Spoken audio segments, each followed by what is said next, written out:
Hey guys, what's up? Josiah here with a request. Somebody requested this all the way back in November, and I just haven't gotten to it because I've been busy and sick.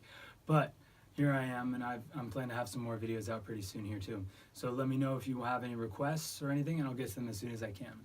So this person requested Bon Jovi, Wanted Dead or Alive. So let's do this thing. It's in standard tuning, and the thing is, so I don't know about you guys, but I don't have a 12 string lying around, which is what you're hearing in the acoustic guitar parts.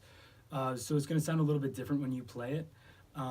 But if you have like a chorus pedal, you can throw it on there, and that'd help. But there are certain parts where if you split it into two guitars, it works and kind of sounds like a 12 string. So I'm going to teach you both of those parts. And I'm going to teach every part that I can in this video, so it's going to be pretty long. I think it'll probably have to be a two-part lesson. So here's the first part. We're going to go through as much of the rhythm as we can, and then we'll go through with the little leads and the solo afterward. So the first part of the intro, the whole song is in D minor, and it's going to start something like this.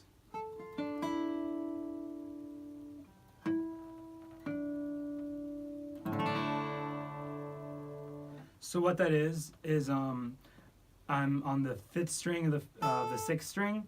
I'm sorry, the fifth fret of the sixth string, the sixth fret of the fifth string, and the seventh of the fourth.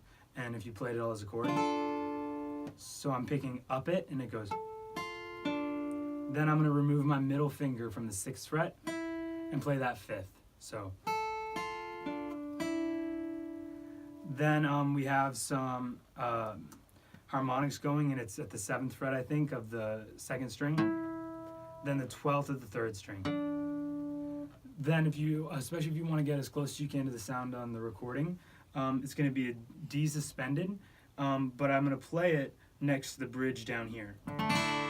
So that way it sounds a lot more twangy. So all that slow together goes something like this.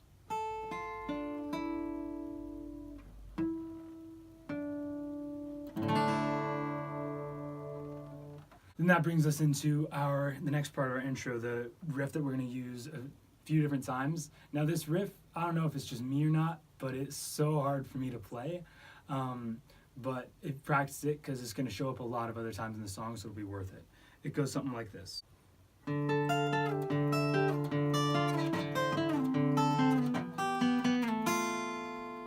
So what that is I'm going to keep my same fingers on the same strings the whole time. So don't get confused by that. And I'm going to have only the D that's going to keep ringing out. So I've got my fingers on the G string on the 14th fret, and my 13 down on my E, and it goes. Now it's the only time I'm going to pick it like that is that part of it, because it plays a few times, because I'm going to slide my 14th note down each time, and it's going to sound like I'm playing it like that. And that's what makes it kind of tricky, because you have a sliding ghost note for some reason. So I'm going 14 and 13, 12 and 12, 10 and 10, 9 and 8, 5 and 5, 4 and 3, and 2 and 1. Then when I pick it slow, it's going to go something like this.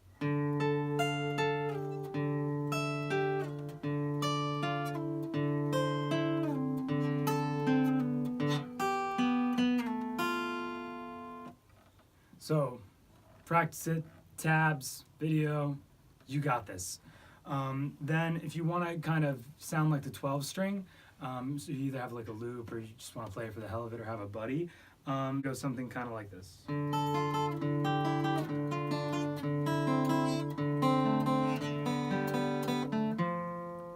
So what that is, still that D string ringing out. This first bit is on the B and E strings, and I'm going to go 6 of the B, 5 of the E, then down to the 5 and 3, 3 and 1. First finger on the second, on the fifth string of the first fret. Then I throw my finger on the string above that on the second fret. then open, then open on the B, then 2nd fret of the G, and then 3rd fret of the D. So that part slow goes something like this.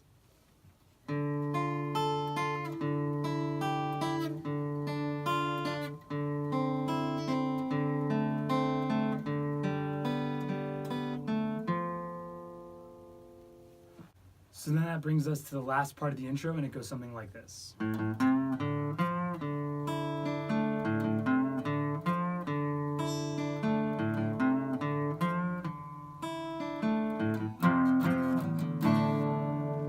So what's going on is I'm going to do something called a micro bend on these 2 strings for this riff. And a micro bend means I'm not bending it up to an exact note. It's the note that would be in the middle of 3 and 4. So I'm just kind of adding that sort of Western character to it. So I'm going to go 3rd fret on the 2nd string, then open on the next string, and bend that the same way on the 3rd, then open. Then I'm going to do my D suspended, so not the regular D with your middle finger on the 2nd fret, but open. So it rings out like that. So it's got, and I'm going to pick up it, so starting on the 1st string.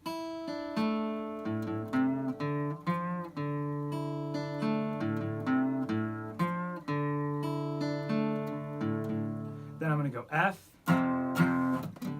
then D again. So then, that brings us to the verse, and the verse is going to go something kind of like this.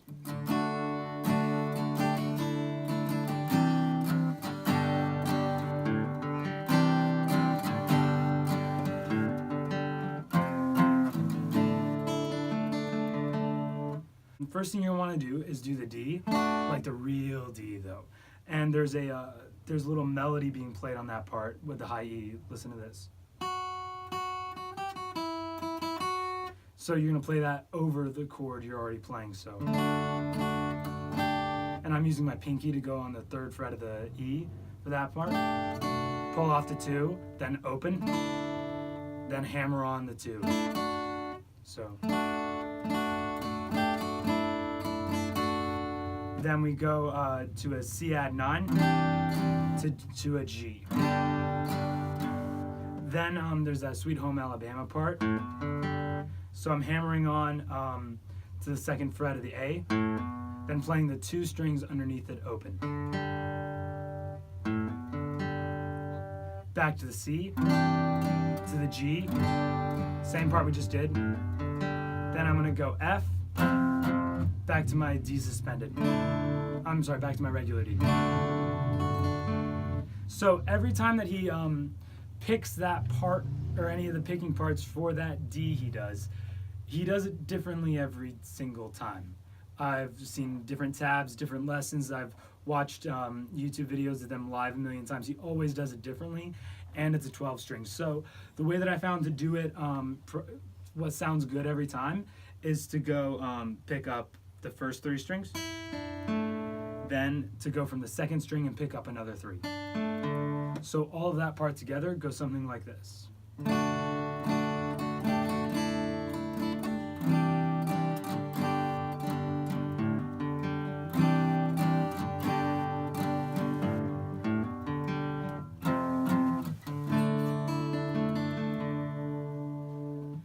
So like I said, practice it. Don't worry about it being perfect, because he doesn't worry about it being perfect.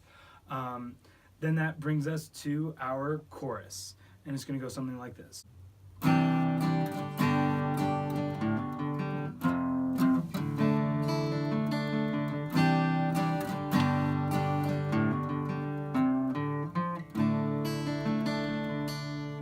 So that's just our C add 9 to our G, then our Sweet Home Alabama, F, D, then he's doing that picking thing again. You can, something that I like to do with this part is hammer on the open strings.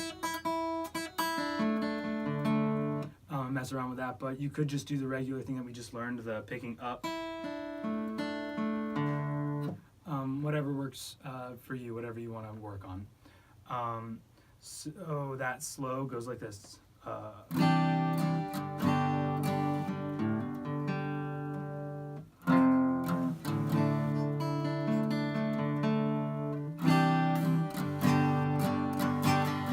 Then we're going to go back to our micro bends for the dead or alive. Every time he says dead or alive, we do this part.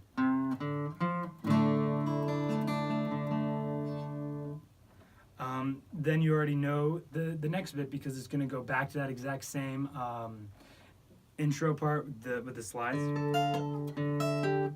And then the same verse that you already know. So by now, you already know the whole song for what the acoustic is doing. So you play the exact same verse, the exact same chorus. Then when it goes into the solo part, you just play the verse again. And so let's get to what the electric guitar is doing